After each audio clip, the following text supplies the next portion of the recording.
Medina Munawwara की वो एक खास रात थी जब आसमान से एक ऐसी आयत उतरी जिसने जमीन आसमान की हर चीज में थरथराहट पैदा कर दी। ये कुरान पाक की सबसे अजीमुशान आयत है जिसके अंदर ऐसे ऐसे गहरे राज छुपे हैं कि बड़े बड़े सरकश जिन्नात और खुद शैतान भी उसके सामने घुटने टेकने पर मजबूर हो जाते हैं। जरा अपनी आंखें बंद करें और तसव्वुर करें कि एक बहुत बड़ा पुरस्रार दरवाजा आपके सामने है जिसके पीछे कायनात के उन्नगंत राज और एक अनोखी रूहानी दुनिया आपकी मुंतजिर है। इस दरवाजे को खोलने की चाबी सिर्फ और सिर्फ आयतुल कुर्सी है। इस आयत में इसमें आज़म की निशानियां मौजूद हैं। जी हाँ, वो इसमें आज़म जो हजारों सालों से एक राज बना हुआ है।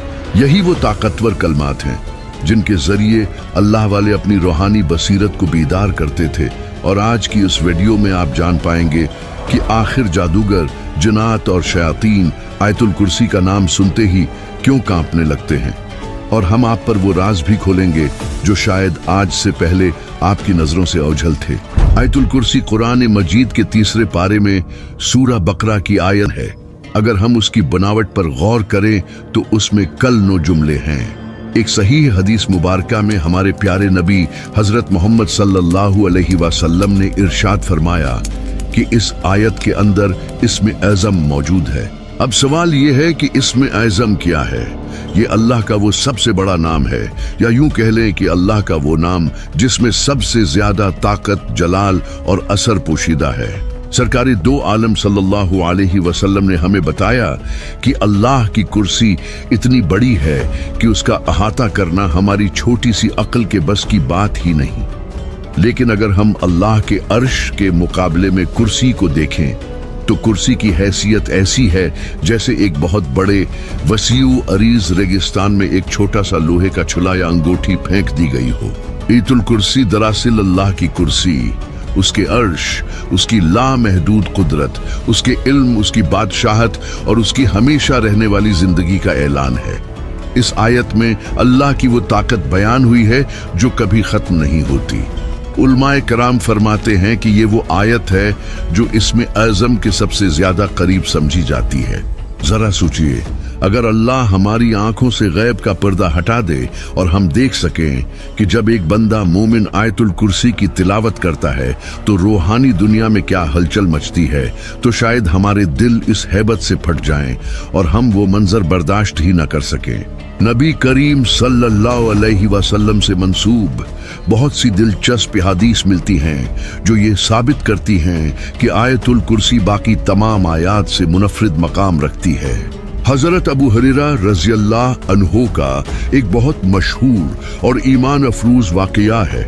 वो बयान करते हैं कि रसूल अल्लाह सल्लल्लाहु अलैहि वसल्लम ने मुझे रमजान की ज़कात, सिदका फितर के माल की हिफाजत पर मामूर फरमाया। रात का वक्त था, मैं पहरा दे रहा था कि अचानक मैंने देखा कि कोई चीज आ रही है। मुझे लगा कि माल में कुछ कमी हो रही है। हजरत अबू हुरैरा फरमाते हैं कि रसूल अल्लाह सल्लल्लाहु अलैहि वसल्लम ने मुझे रमजान के सिदका, ज़कात उल फित्र की हिफाजत पर मामूर किया। रात के वक्त एक शख्स आया और अनाज, खजूरें मुट्ठियों से भर भर कर अपने बर्तन में डालने लगा। हजरत अबू हुरैरा ने उसे पकड़ लिया और कहा, मैं तुम्हें रसूल अल्लाह की खिदमत में पेश करूंगा।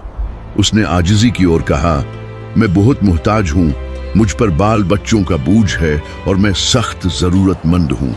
हजरत अबू हुरैरा को इस पर तरस आ गया और उसे छोड़ दिया। सुबह हुई तो रसूल अल्लाह ने पूछा, ए अबू हुरैरा, तुम्हारे कैदी ने कल किया? उन्होंने पूरा हाल सुनाया।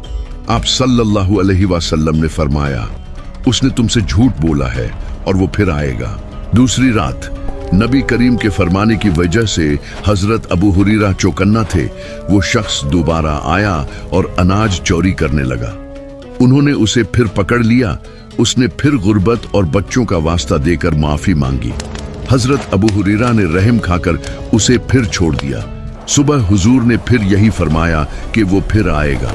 तीसरी रात वो फिर आया। अबू हुरैरा ने उसे पकड़कर कहा, अब मैं तुम्हें हरगिज नहीं छोड़ूंगा, ये तीसरी बार है कि तुम वादा तोड़ कर आए।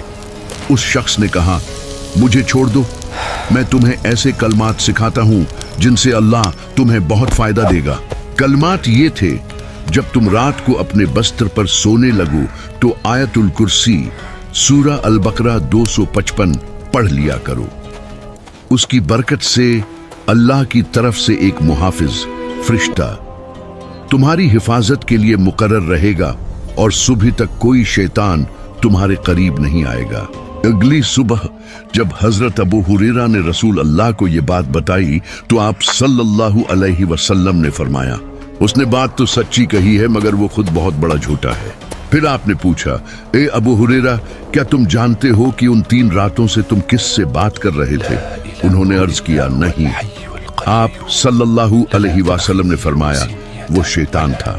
ये वाकया कोई कहानी नहीं बल्कि एक सच्ची हकीकत है जो हमें बताती है कि आयतुल कुर्सी रूहानी हिफाजत का वो मजबूत किला है जिसमें दाखिल होने वाले को अल्लाह अपनी पनाह में ले लेता है। जिस घर में या जिस शख्स पर यह पढ़ दी जाए वहां शैतान के पर जलते हैं। अब जरा इस आयत की विसअत पर गौर करें। उस आयत का नाम आयतुल कुर्सी है तो आखिर ये कुर्सी और अर्श क्या चीजें हैं? उनका हुजम कितना बड़ा है? कुर्सी का लग़वी मतलब है बैठने की जगह या तख्त, जो बादशाहत और इक़्तिदार की निशानी होती है।